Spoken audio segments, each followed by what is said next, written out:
Hello, क्या welcome back बच्चों। लो प्यारे बच्चों, स्टार्ट कर रहे हैं नया लेक्चर। बेटा, कल चर्चा कर रहे थे हम डोमेस्टिक टेरिटरी पर, और जाते जाते बेटा कुछ चर्चा नॉर्मल रेजिडेंट पर भी कर ली थी। बेटा, आज चर्चा को कंप्लीट करेंगे, नॉर्मल रेजिडेंट की डेफिनेशन पूरी करेंगे और बेटा फिर वर्कशीट्स करेंगे। ठीक है ना जी। बेटा, आइडेंटिफाई करना है हमें डोमेस्टिक है कि नहीं है और नॉर्मल रेजिडेंट है कि नहीं है। पहले डेफिनेशन पर एनालिसिस पूरा करेंगे, फिर वर्कशीट्स। ठीक है।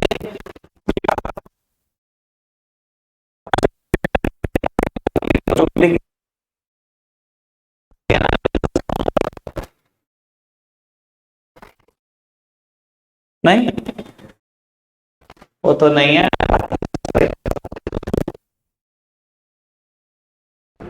बेटा। लो, नॉर्मल रेजिडेंट की डेफिनेशन पूरी करते हैं बेटा। शुरू कर सामने देखो बेटा, कल जाते जाते एक बात हुई थी। Normal resident means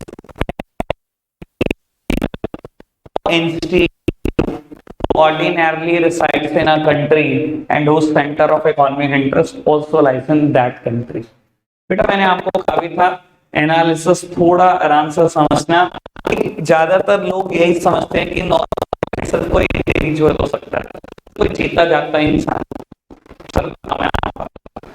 normal resident बेटा इंस्टीट्यूट्स के लिए भी देखा जाता है, यानी कि बेटा आर्टिफिशियल पर्संस के लिए जो जीते हैं इंसान, ये जो लॉ से बने हैं, just like a partner, just like a company, just like a cooperative society. ठीक है ना बेटा। तो इंडिविजुअल के लिए भी रेजिडेंशियल स्टेटस चेक किया जाता है as well as for the institute. बेटा, ऑर्डिनरली रिसाइड्स इन ऑर्डिनरली उसी कंट्री में रहता हो, और मैंने इसका मतलब बता दिया था बेटा। ऑर्डिनरली का मतलब क्या होता है? Centre of economic interest also rise in that country. बेटा, सेंटर ऑफ इकोनॉमिक इंटरेस्ट तीन बातें हैं। क्या क्या तीन बातें थी? Earning, spending, accumulation.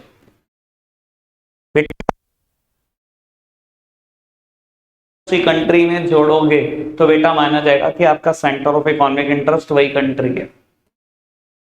ठीक है जी, कोई दिक्कत तो नहीं इस बात में। बढ़ाएं बात को आगे। बेटा, ये मेन पोर्शन था। डज नॉट इंक्लूड में छह बातें।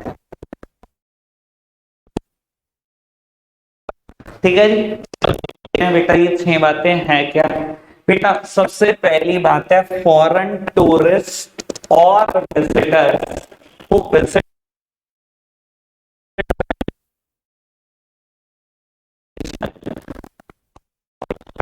Treatment, studies, sports, conferences. बेटा, छह बातें हैं और मैं कहता हूँ छह बहुत आराम से याद हो जाती हैं। बच्चा परेशान शुरू में जरूर होता है, ठीक है ना। बस मैं तो ऐसे इसको याद रखता हूँ। आर ने एचएम की पढ़ाई करी, होटल मैनेजमेंट, और एसएस की। बस ऐसे याद रख लो तो बेटा ऐसे याद रह जाएंगे। फॉरेन टूरिस्ट और visitor who visit the country for the purpose of recreation, holiday, medical treatment, studies, sports, conferences. बेटा, अगर आपने इस पर्पस के किसी तो आप बेटा उस देश के नॉर्मल रेजिडेंट नहीं बनोगे। बेटा, मैं डेफिनेशन को फिर इंडिया के एंगल से पढ़ाना चाहूंगा ताकि हमें थोड़ा सा जल्दी याद हो जाए, है ना। अब मैं बता रहा हूँ आपको इंडिया के नॉर्मल रेजिडेंट कौन होते हैं। ऐसा पूरी दुनिया में वर्ल्ड वाइड यही डेफिनेशन है नॉर्मल रेजिडेंट की। बेटा, मैं आपको एक बात बोलता हूँ, अभी 2036 में अनाउंसमेंट होगी कि हो सकता है शायद हम होस्ट करें ओलंपिक्स। ठीक है ना, एक बात चल रही है कि हम होस्ट करें। मान लो इंडिया होस्ट करता है, ठीक है जी। और बेटा बहुत सारे एथलीट्स, बहुत सारे स्पोर्ट्समैन इंडिया आते हैं बेटा। और मान लो बेटा ये ओलंपिक टूर ठीक ठाक 45 दिन 50 दिन का है, 1.5-2 महीने का है। ठीक है जी, 45-50 दिन इंडिया में रुकते हैं। मुझे बस ये बहुत अच्छे से सोच के बताना, आपकी जनरल साइंस क्या कहती है? इंडिया के रेजिडेंट बन जाएंगे? जनरल साइंस क्या कहती है? बन जाएंगे? सर नहीं, जनरल साइंस भी यही कहती है। यहाँ पर जनरल साइंस बिल्कुल काम कर रही है बेटा, नहीं बनेंगे और बनना भी नहीं चाहिए। बेटा, लॉ ने क्या बोला? फॉरेन टूरिस्ट और visitor who visit the country for the purpose of, अगर आपने इन 6 पर्पस के लिए विजिट किया किसी दूसरी कंट्री को, आप उसके रेजिडेंट नहीं बन सकते। बेटा वो स्पोर्ट्स के लिए आए हैं, कैसे बन जाएंगे वो रेजिडेंट? और मैं कहता हूं बेटा उनको सपोर्ट करने के लिए उनकी देश की बहुत सारी ऑडियंस भी यहां पर आती है, वो बन जाएंगे, वो बन जाएंगे अगर वो 50 दिन रुके इंडिया के रेजिडेंट। सर वो भी नहीं बनेंगे, वो कहां कवर होंगे? रिक्रिएशन, हाँ नहीं 182 डेज की कंडीशन तो है ही है। अगर भाई देख ये इसलिए एक्सेप्शन में लिखा गया कि अगर आप 182 दिन भी पार कर गए लेकिन इस कंडीशन में फॉल करते हो तो नहीं बनोगे। जैसे कि बेटा भगवान न करे किसी के साथ ऐसा हो कि कोई एक बहुत खतरनाक बीमारी से जूझ रहा है, इंडिया का ही रेजिडेंट है नॉर्मली, और वो चला गया बेटा अमेरिका ट्रीटमेंट कराने, और ट्रीटमेंट में एक ठीक ठाक समय लगा, वो 1 साल के बाद वापस आया, 1 साल के बाद वापस आया। सर अगर आपने इन 6 पर्पस से विजिट किया है तो चाहे बेटा ऊपर वाली कंडीशन पूरी है कि नहीं है, आप नॉर्मल रेजिडेंट नहीं बनोगे। लॉ ने स्पेसिफिकली एक्सक्लूड करा है आपको। सर मेडिकल ट्रीटमेंट के लिए गए हो, संजय दत्त गया था ना रिहैब के लिए, जब उसको ड्रग्स की आदत पड़ गई थी। संजय मूवी में ऐसा दिखाते हैं कि वो 1 साल शायद बिता कर आया था अमेरिका में, तो क्या बेटा वो उस साल के लिए रेजिडेंट बन गया होगा अमेरिका का? नहीं, लॉ ने स्पेसिफिकली मना किया कि अगर आप मेडिकल ट्रीटमेंट में बाहर हो तो नहीं बनोगे। ठीक है जी, कोई दिक्कत तो नहीं, बात समझ में आ रही है? तो बेटा recreation, holiday, medical treatment, study, sports, conferences, ठीक है ना। हॉलीडेज के ऊपर भी एक बहुत चर्चा है, मैंने आपके साथ पिछली बार भी करी थी ये चर्चा। बेटा अमेरिकन का या कह लो फॉरेनर्स का ना ये कल्चर है, ठीक है ना, वो 6 महीने कमाते हैं और 6 महीने उड़ाते हैं, उनका कल्चर है, वो जोड़ते नहीं है। सेविंग सिर्फ इंडियंस करते हैं, ठीक है ना, तभी शायद कोविड में सबसे कम परेशान इंडियंस थे। सच बात है ये, क्योंकि हम सेव करते हैं, ठीक है ना। और वो हमारे पेरेंट्स की कहावत है, ठीक है ना, और पुराने जमाने में तो हमारे दादाजी और दादी जी हमारे पेरेंट्स को ऐसा कहा करते थे कि अगर 1 रुपया कमाते हो 50 पैसे खर्चने चाहिए, 50 जोड़ने चाहिए। वो हमारी जनरेशन थोड़े चेंज कर देना, 20 पैसे जोड़ लो, 80 खर्च कर लो। हमारे से आगे आने वाली वो कहेगी कोई नहीं 90 खर्च कर लो, 10 जोड़ लो, उसके बाद कहीं ये कहावत खत्म हो जाएगी, ऐसा लगता है मुझे, ठीक है ना जी। अमेरिकन की सिंपल सी कहानी है बेटा, वहां ना वो फॉरेन में ना ज्यादातर कंट्रीज में education is free of cost, ठीक है ना, medical treatment is free of cost. तो बेटा जहां एजुकेशन फ्री हो, मेडिकल ट्रीटमेंट फ्री हो, आप खुद सोचो कि हमारे पेरेंट्स सारा पैसा जोड़ते हैं सिर्फ इन्हीं 2 चीजों के लिए कि हमारे बच्चे की एजुकेशन तगड़े से तगड़ी होनी चाहिए, वो जहां पढ़ने को गए वहां पढ़ाएंगे, वो डॉक्टर बनने को गए डॉक्टर बनाएंगे, वो इंजीनियर बनने को गए इंजीनियर बनाएंगे, वो जो कहेगा, वो एमबीए बनने को कहेगा, वो मैनेजर बनने को कहेगा, वो बनाएंगे उसको। यही करते हैं हमारे पेरेंट्स, ठीक है ना। इसके अलावा उनके दिमाग में मेडिकल की टेंशन, अपने पेरेंट्स की भी, हमारे पेरेंट्स के अपने पेरेंट्स की भी, और अपने बच्चों की, क्योंकि आपको पता है बेटा मेन इमरजेंसीज तो यही है इंसान के साथ। और अगर ये बेटा फॉरेन में फ्री ऑफ कॉस्ट है तो उनको लगता है जोड़ना किसके, कमा रहे हैं, खर्चो, खाओ पियो, और करना क्या। ज्यादातर बेटा ऐसा देखा गया फॉरेन में कि वो 5 डेज अ वीक वहां कल्चर है, 5 दिन काम करते हैं, जितना 5 दिन में मिला सैटरडे और संडे क्लब से बाहर ही नहीं आते, मंडे सुबह आते हैं सब खाली होके, ये उनका कल्चर है। फिर 5 दिन जॉब करेंगे पर 2 दिन पूरा उड़ाएंगे, मतलब वो ऐसे ऐश करते हैं। या 6 महीने काम करते हैं, 6 महीने का इंडिया का वीजा लगवा के आ जाए, भाई उनका डॉलर 85, 83, 84 का हो रहा है, ठीक है ना। अब आप समझ सकते हो 83-84 से गुना करते जाओ, अगर 1 लाख भी लेके आया तो 83-84 लाख लाया, तब जी लेगा बहुत आराम से 6 महीने सारे, मतलब इंडिया में कोई दिक्कत नहीं, ठीक है ना। आप देखो ऋषिकेश, गोवा, बहुत सारे फॉरेनर्स पड़े रहते, 6-6 महीने पड़े रहते। मैं कहता हूं अगर आप 182 दिन एक्सीड कर भी गए तभी बेटा आप इंडिया के रेजिडेंट बनने नहीं वाले हो, क्योंकि आपको यहां से एक कंडीशन बचा के ले जाएगी, फॉरेन टूरिस्ट और visitor who visit the country for the purpose of, चाहे तो आप रिक्रिएशन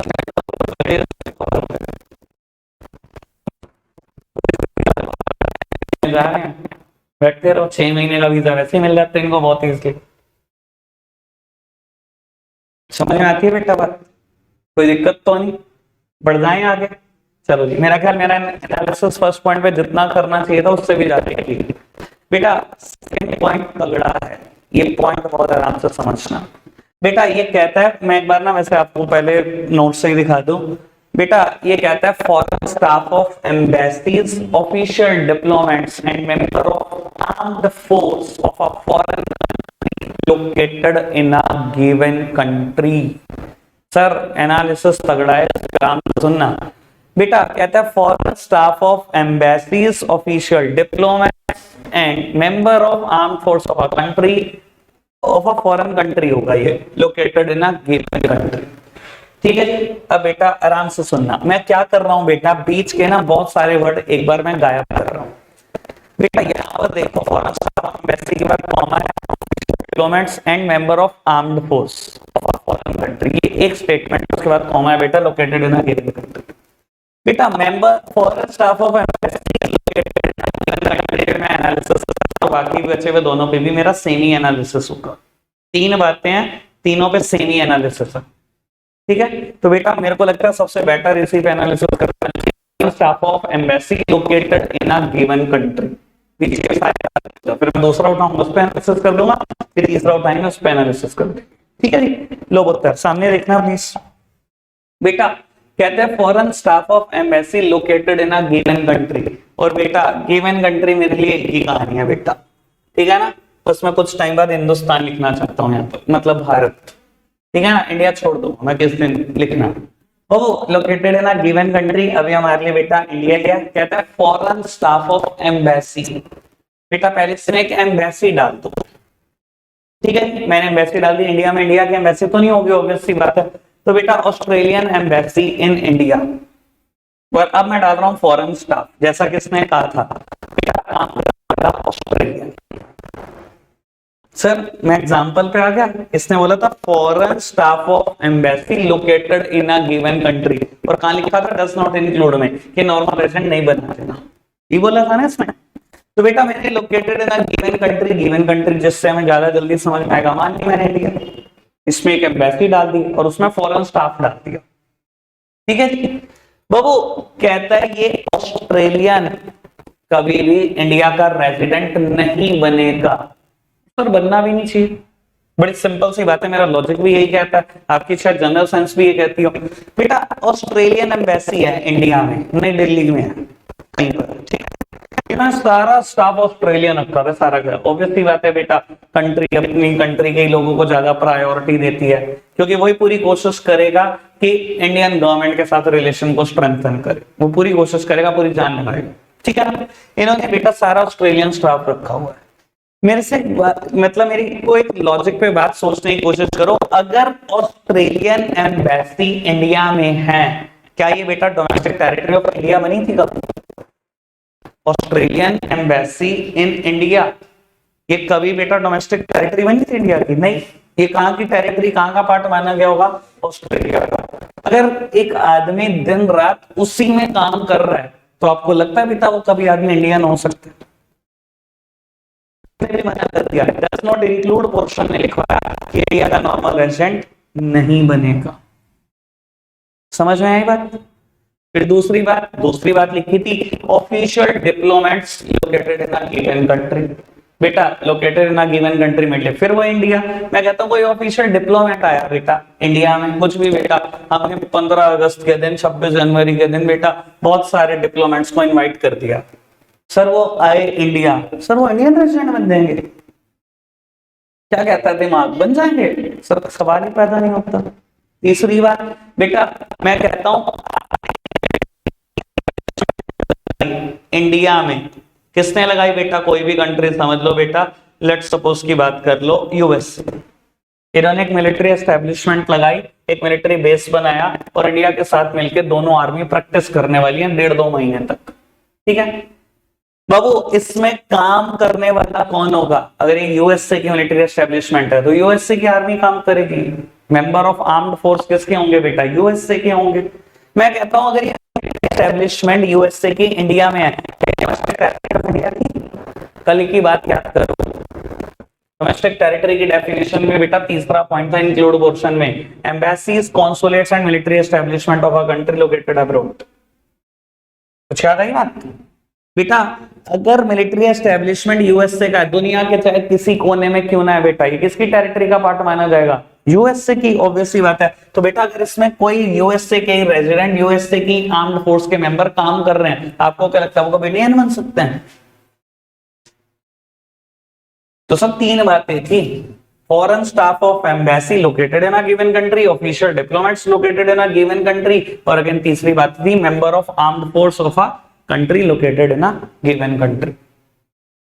ठीक है ना, एनालिसिस तीनों पे सेम है, एक याद रख लो मेरे लिए तो तब भी बात चल जाएगी, कोई दिक्कत तो नहीं। मैं एक बात अभी फंसा दूं, क्लियर कर दूंगा, मुझे 10 मिनट और चाहिए होंगे, पहले फंसा दूं आपको। बेटा ऑस्ट्रेलियन एम्बेसी इन इंडिया, जिस देश की एम्बेसी होती है उसी का पार्ट मानी जाती है, कहां का पार्ट माना गया होगा? ऑस्ट्रेलिया की डोमेस्टिक टेरिटरी का। अगर इसमें काम करने वाला ऑस्ट्रेलियन है तो बेटा ये कभी इंडियन बनेगा, इंडिया का नॉर्मल रेजिडेंट बनेगा? नहीं बनेगा। लेकिन बेटा मुद्दा कुछ और है, पहले फंसा दो, निकाल भी देंगे आपको बात। बेटा अगर इन्होंने छोटे मोटे काम करने के लिए ऑस्ट्रेलियन एम्बेसी ने किसी इंडियन को रख लिया, और छोटे मोटे काम में कुछ भी हो सकता है बेटा, झाड़ू पोछा ही करना है एम्बेसी का, अब वो तो ऑस्ट्रेलिया से स्टाफ नहीं आएगा ना, वो तो यहीं से ढूंढ देंगे बेटा, पर झाड़ू पोछा करके रोज जाता है, ये एक इंडियन है। अब मुद्दा क्या कहता है, ये नॉर्मल रेजिडेंट कहाँ का बनना चाहिए? इंडिया का या ऑस्ट्रेलिया का? इंडिया का या ऑस्ट्रेलिया का? करेंगे चलो। अभी आदो का दिमाग कह रहा है इंडियन बनेगा, आदो का दिमाग कह रहा है ऑस्ट्रेलियन बनेगा। सर ये क्वेश्चन बकाया है 10 मिनट के लिए, मन में सोच लो वैसे क्या बनना चाहिए, क्योंकि एक्सेप्शन ने ये कहा था foreign staff of embassy located in a given country, सिर्फ इसको बाहर करना, फॉरेन स्टाफ को। एक्सेप्शन ने सिर्फ फॉरेन स्टाफ बाहर कराया है, सिर्फ फॉरेन स्टाफ। तो समझदार हो ये क्या रहेगा? समझदार की बात तो यह है बेटा, यहीं से पता होना चाहिए कि आपको ये इंडिया का ही नॉर्मल रेजिडेंट बना रहेगा, पर मैं बताऊंगा कहीं और इसका जिक्र इससे ज्यादा है। ठीक है जी, क्वेश्चन समझ में आ रहा है? क्वेश्चन तो समझ में आ रहा है ना, तो सॉल्यूशन पक्का समझ में आ जाएगा, टेंशन नहीं बेटा, कोई दिक्कत तो नहीं। अब बेटा तीसरा डज नॉट इंक्लूड पढ़े, दो पढ़ लिए बेटा, फॉरेन टूरिस्ट और visitor who visit the country for the purpose of, 6 बातें हैं, recreation, holiday, medical treatment, studies, sports, conferences. बेटा दूसरा मुद्दा पढ़ दिया आपने, foreign staff of embassy, official diplomats, member of arm force of a country located in a given country. ठीक है, तीसरा मुद्दा खतरनाक और बहुत बढ़िया बेटा, ये कहता है इंटरनेशनल ऑर्गेनाइजेशन जस्ट लाइक, कल भी ऐसा कुछ मुद्दा आया था, just like WHO, UNO are not considered normal resident of any country, they are the normal resident of international areas. बेटा पहली बात तो मैं थर्ड पॉइंट डिस्कस क्यों कर रहा हूं, इसने कहा इंटरनेशनल ऑर्गेनाइजेशन कोई भी हो, चाहे WHO, चाहे UNO, ये चाहे कुछ भी हो, IMF हो, ये तो एग्जांपल है सिर्फ, ये किसी भी देश का नॉर्मल रेजिडेंट नहीं होती, ऐसा माना जाता है। नॉर्मल रेजिडेंट होती है किसी इंटरनेशनल एरिया की, किसी देश की नहीं होती बेटा, ये ना तो किसी भी देश की डोमेस्टिक टेरिटरी का पार्ट मानी जाती, कल बोली थी मैंने बात, और आज बोल रहा हूं बेटा, ये ना तो किसी भी देश के नॉर्मल रेजिडेंट कभी जिंदगी भर भी बनने वाली है। ठीक है ना, अब मैं ये बता देता हूं मैं डिस्कस ही क्यों कर रहा हूं, क्योंकि बेटा जो डेफिनेशन का मीन्स पोर्शन है उसने कहा था इंडिविजुअल और इंस्टीट्यूट दोनों नॉर्मल रेजिडेंट हो सकते हैं, क्योंकि इंस्टीट्यूट भी हो सकते हैं, तो इंस्टीट्यूट अगर कोई नहीं होना था तो बाहर निकालना था ना, इन्होंने बाहर निकलवा दिया। देखो समझ में आई बेटा बात, कोई दिक्कत तो नहीं। तो बेटा इंटरनेशनल ऑर्गेनाइजेशन कोई भी हो, WHO है, UNO है, कोई भी है, वो किसी भी देश का नॉर्मल रेजिडेंट नहीं बनने वाली है, ऐसा माना जाता है कि ये नॉर्मल रेजिडेंट है किसी इंटरनेशनल एरियाज की। ठीक है चलो, ये मुद्दा भी समझ में आया बेटा। अब चौथा पॉइंट ये क्या कहता है, अब बेटा इनके एम्प्लॉइज की चर्चा होने लगेगी।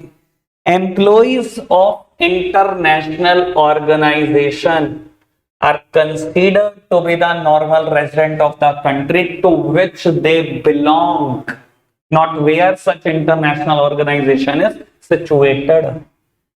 बेटा मैं कहूं WHO का ऑफिस है कहीं पर भी समझ लो, let's suppose new Delhi, WHO का ऑफिस है न्यू दिल्ली, और बेटा इसमें काम कर रहा है एक अमेरिकन,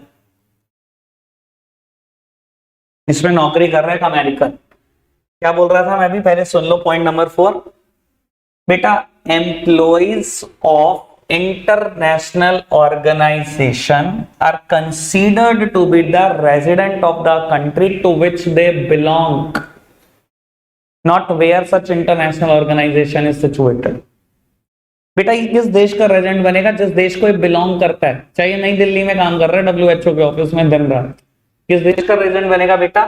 जिस देश को वो बिलोंग करता है, उस देश का नहीं बेटा जहां ये इंटरनेशनल ऑर्गेनाइजेशन सिचुएटेड है। यानी कि किस देश का रेजिडेंट बना? अमेरिका का ही। लेकिन इस रूल में एक एक्सेप्शन है। If such an employee has been working for more than 1 year, then he is considered to be the resident of the country in which such international organization is situated। अगर इस आदमी को काम करते हुए यहाँ 1 साल से ज्यादा हो चुका है ना बेटा, तो ये उस देश का रेजिडेंट बन जाएगा जहां वो इंटरनेशनल ऑर्गेनाइजेशन सिचुएटेड है। यानी कि बेटा ये इंडिया का रेजिडेंट बनने लगेगा 1 साल के बाद। ऐसा क्यों? बेटा मैं आपको बता देता हूं, नॉर्मल रेजिडेंट की डेफिनेशन में ना 1 साल की अहमियत बहुत ज्यादा है। क्योंकि 1 साल के बाद ना आपका सेंटर ऑफ इकोनॉमिक इंटरेस्ट बिल्कुल बदलने लग जाता है। आप खुद सोचो, इस अमेरिकन को ना बेटा काम करते हुए 1 साल से ज्यादा होने लग गया। बेटा कमा कहां से रहा होगा? इंडिया से। खर्च कहां रहा होगा? इंडिया में। जोड़ कहां रहा होगा? इंडिया में। अपने आप आपका सेंटर ऑफ इकोनॉमिक इंटरेस्ट बदल जाएगा।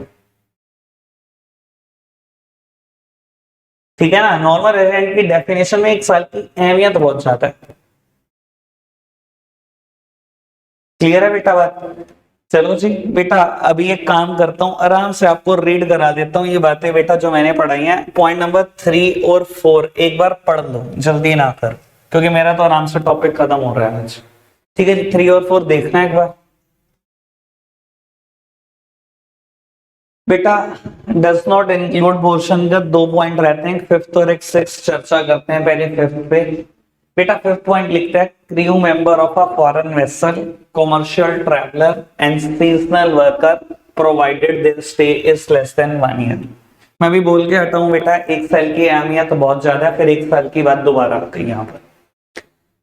बेटा कहता है crew member of a foreign vessel. बेटा आप क्रू मेंबर हो किसी फॉरेन वेसल के, या आप हो कॉमर्शियल ट्रैवलर, या आप हो सीजनल वर्कर। कंडीशन क्या है? आप डज नॉट इंक्लूड में तब तक रहोगे जब तक आप 1 साल से कम रह रहे हो। Provided their stay is less than 1 year. Provided का मतलब समझते हैं बेटा सारे। कंडीशन ये 1 साल से कम रहो।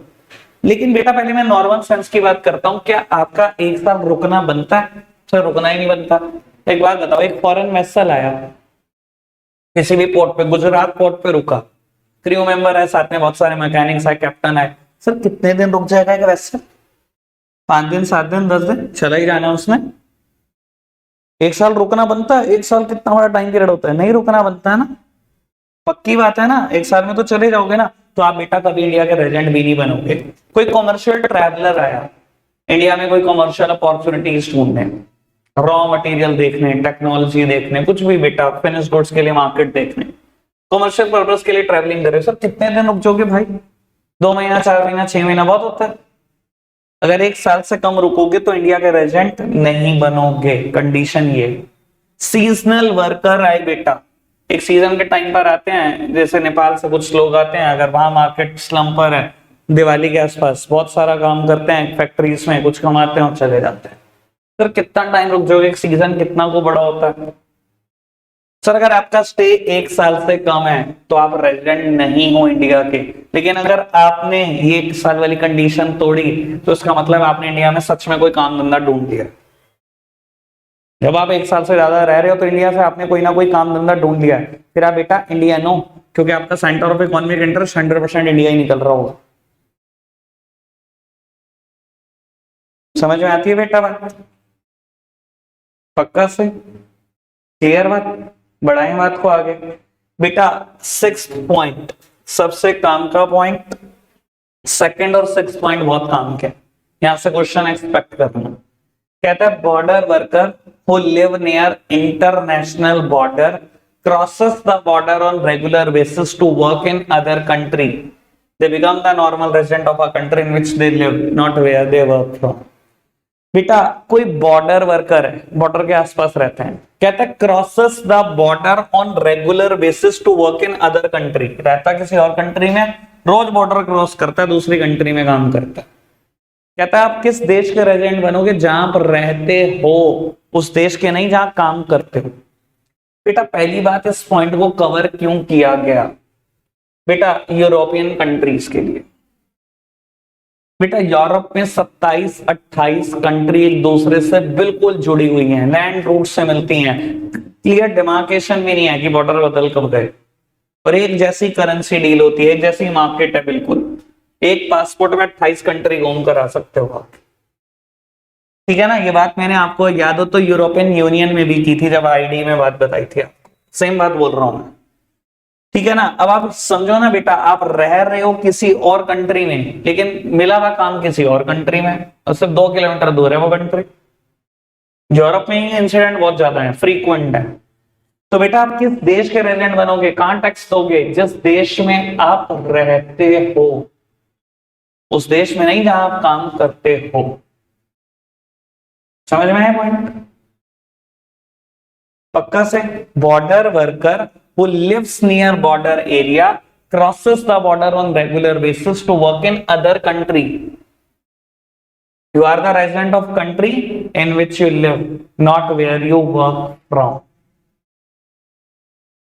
ठीक है जी। एक और बात यहीं पर बड़ी इंपॉर्टेंट बात जो मैंने अभी करी थी बेटा, सेकेंड पॉइंट में अभी करी थी, located in a given country, मान ली इंडिया, एक फॉरेन एम्बेसी डाल दी, ऑस्ट्रेलिया, काम करने वाला इंडियन नहीं, इंडियन डाल दी, ऑस्ट्रेलियन नहीं। वहां तो एक्सेप्शन में क्या लिखा था?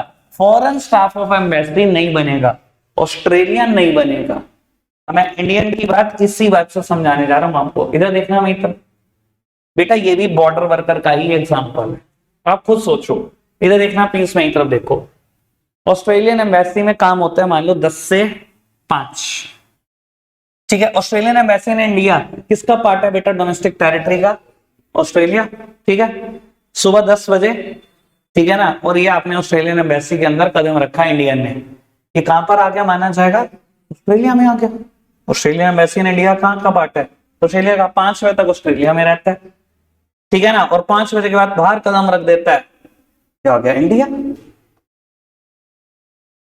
सर ये बॉर्डर वर्कर ही है, ये बॉर्डर वर्कर नहीं कवर होता है। बॉर्डर वर्कर है वो, इंटरनेशनल बॉर्डर के पास रहता है, रोज बॉर्डर क्रॉस करता है दूसरी कंट्री में काम करने के लिए। आप किस देश के रेजिडेंट बने रहोगे? बेटा जहां पर रहते हो उस देश के, नहीं जहां आप काम करते हो। आप काम ऑस्ट्रेलिया में करते हो जाकर, Australian embassy in India is a part of Australia. आप काम कहां करते हो? ऑस्ट्रेलिया में करते हो, लेकिन रहते कहां पर हो? इंडिया में रहते हो। तो आप किस देश के रेजिडेंट बने रहोगे? बेटा जहां पर रहते हो। ठीक है पुत्र, वैसे कमाल की बात है ये, एक कदम अंदर और ऑस्ट्रेलिया, एक कदम बाहर इंडिया, और अगर ऐसे कदम रख दे तो रब मालिक है भाई। चलो जी, समझ में आती है बेटा बात? बाबू ये रीड कर दो, फिर हम वर्कशीट करते हैं कंप्लीट। लो बेटा फटाफट से रीड करो। बेटा आइडेंटिफाई कर रहे हैं हम कहां पर डोमेस्टिक टेरिटरी ऑफ इंडिया इनमें से है, कहां नहीं है।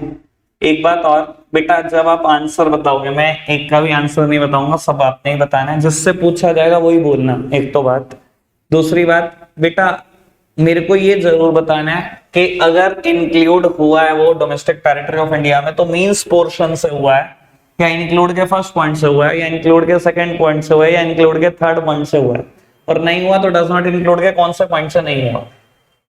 नहीं, अगर आपको नोट्स की मदद चाहिए उसके लिए ले सकते हो, मैं आपको वैसे बता देता हूं। देखो बड़ी सिंपल सी बात है, means portion political frontier of any country, ठीक है ना। इंक्लूड पोर्शन का पहला पॉइंट था शिप और aircraft owned and operated by वाली बात।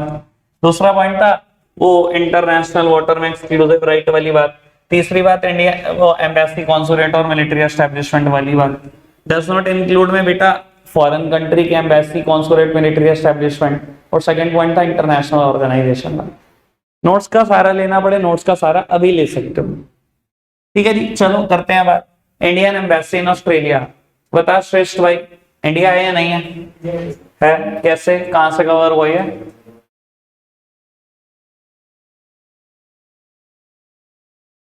अरे इतना बताने का फायदा क्या होता है? इंक्लूड पोर्शन का थर्ड पॉइंट है, वहां से कवर हुआ है। ठीक है ना, थर्ड पॉइंट ये कहता था ना, embassies, consulates and military establishment located in a foreign country. बेटा इंडियन एम्बेसी कहीं पर भी हो दुनिया के किसी भी कोने में, वो इंडिया ही है। ठीक है जी। Branch of American bank in India, Sushri Sharma, नहीं, क्यों? क्योंकि ये मीन्स पोर्शन में कवर नहीं हो रहा। बेटा इंडिया क्या है? इंडिया का political frontier, branch of American bank in India. Srishti, branch of American bank in India. तू अमेरिकन बैंक क्यों सोच रही है? मैं तो तेरे को यह सोचवाने की कोशिश कर रहा हूं कि मीन्स पोर्शन कहता है इंडिया क्या है, इंडिया का पॉलिटिकल फ्रंटियर। उसने बोल दिया अमेरिकन बैंक है इंडिया में, अगर इंडिया के अंदर है तो इंडिया का तो पार्ट है। अमेरिकन बैंक है तो मुझे क्या फर्क पड़ा उस बात से? इंडिया के पॉलिटिकल फ्रंटियर के अंदर है ना, वो डोमेस्टिक टेरिटरी ऑफ इंडिया है। चलो जी, American embassy in India, Kunjan, ओ Vanshika, American embassy in India, India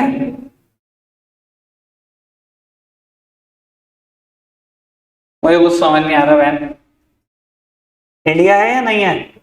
बेटा जिस लॉजिक पे Indian embassy, Indian consulates, Indian military establishment दुनिया के किसी भी कोने में हो वो इंडिया है, उसी लॉजिक पे बेटा अगर अमेरिकन एम्बेसी इंडिया में है तो बेटा वो अमेरिका का पार्ट है, हमारा कैसे हो सकती है? तो ये डोमेस्टिक टेरिटरी ऑफ इंडिया नहीं है। Branch of an Indian company in London, परिधि नहीं बेटा, लंदन में है चाहे इंडियन कंपनी, मुझे उससे क्या फर्क पड़ता है? पॉलिटिकल फ्रंटियर किसका है? वो यूके का है बेटा, वो यूके जाने, हमारा क्या काम है उसमें? तो ये डोमेस्टिक टेरिटरी ऑफ इंडिया नहीं है। इंडियन कॉन्सुलेट्स इन फ्रांस, रीत है, इंडिया की एम्बेसी, इंडिया का कॉन्सुलेट, इंडिया का मिलिट्री एस्टेब्लिशमेंट इंडिया ही है। ठीक है ना, इंक्लूड का third point, branch of SBI in France, Arnab नहीं बेटा, मीन्स पोर्शन ही बाहर कर देता है। ये पॉलिटिकल फ्रंटियर किसका है बेटा? फ्रांस का है, तो एसबीआई है तो हमें क्या फर्क पड़ता है? ये डोमेस्टिक टेरिटरी ऑफ फ्रांस है बेटा, इंडिया नहीं हो सकता। आगे बढ़ाते हैं, Indian military forces sent to maintain peace in Syria. Sir बताओ मेरे को, अंश बताएगा? चुप सर, यस बेटा, अगर मिलिट्री एस्टेब्लिशमेंट आपने सीरिया में लगाया, अच्छा दुनिया के किसी कोने में लगाया, इंडिया ने लगाया ना, it is considered to be the domestic territory of India. Microsoft office in India, सच्ची पॉलिटिकल फ्रंटियर में ही कवर हो जाएगा, मींस पोर्शन में। ठीक है ना बेटा, इंडिया ही है। बाबू नॉर्मल रेजिडेंट का मुद्दा वर्कशीट ऐसे ही कल देख लेंगे। ठीक है ना, आज के लिए रखते इतना ही है प्यारे बच्चों, बाय बाय।